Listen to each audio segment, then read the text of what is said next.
Hey there, this is James. Today we're going to be installing this one finger easier pull clutch assembly, and during this video we're going to be giving you detailed instructions of a proper clutch adjustment. Alright, first step we're going to do is we're going to loosen the lock nut on the clutch cable. This allows you to collapse the clutch cable to get the proper slack to replace your lever.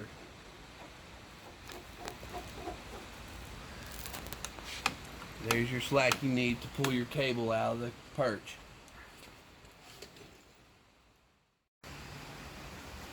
Step 2, we want to take the lever off by removing the circlip of the pin.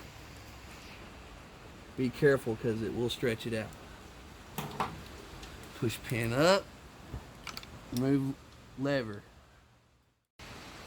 Step 3, we're going to be removing the mirror and turn signal assembly. 1/2 inch acorn nut.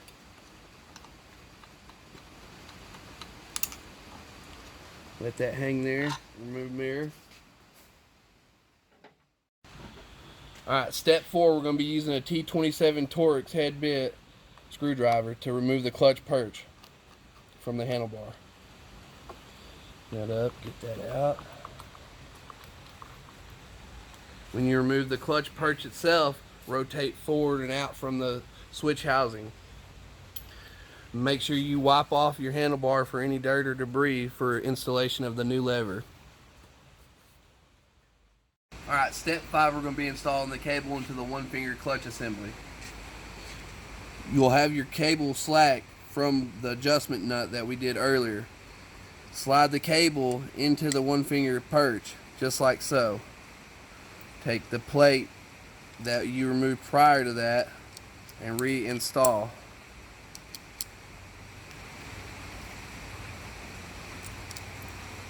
You'll want to put red Loctite on this screw so that it does not vibrate out.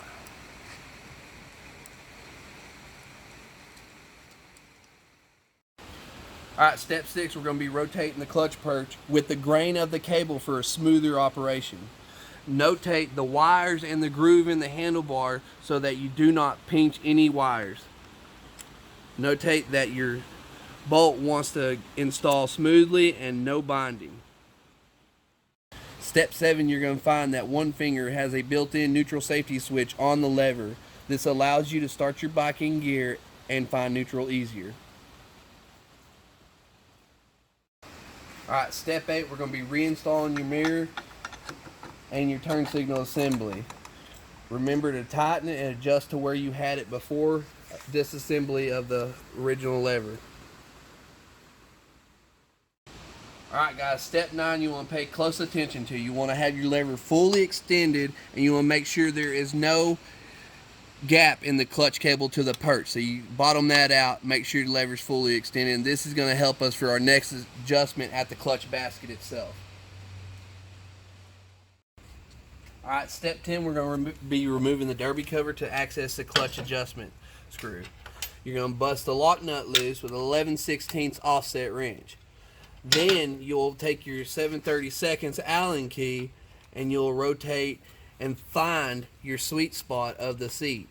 This is going to be different per model depending on your riding style. You want to find where it seats and doesn't want to turn no more. Once you find that, you'll rotate it a half to full turn out to get your final adjustment. Then you'll lock your nut back down.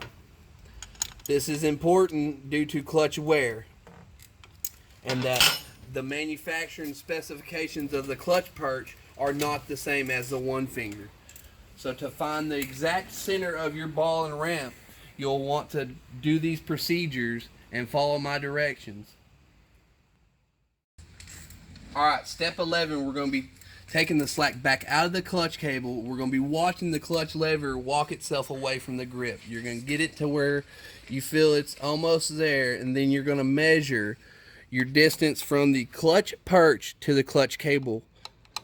You want at least a 16th to an 1/8 inch or 2 to 4 millimeters for you metric guys. Next, you'll come back down here and you'll make sure you lock this back down so you do not lose your adjustment. Alright guys, before we button up this primary here, I want to talk about this clutch adjustment at the basket itself. It is different from big twins to Sportsters. The big twins are going to be a quarter or a half to a full turn out after you're seated, and then the Sportsters are going to be a quarter to a half turn out. I find from riding them hard, your clutch wear is going to exceed the normal spec, so you want to do the high side of the spec at a half on the big twins, and then or full turn on the big twins and a half on the Sportsters. The Sportsters are going to be easier to achieve that because it's all built into the side cover here. Alright guys, we got one more tip for you here while you're installing the new one finger lever. You want to pay close attention to your master cylinder piston. On the newer road glides, they're going to want to find the recess of the lever. Now on mine, it's the old school style, so you're going to be wanting to pay attention to this brake light switch right here, because not every time you're going to remove your master cylinder. So you're going to want to slide your clutch lever into the master cylinder at an angle after installation. That way your tab does not break your brake light switch. Just like that.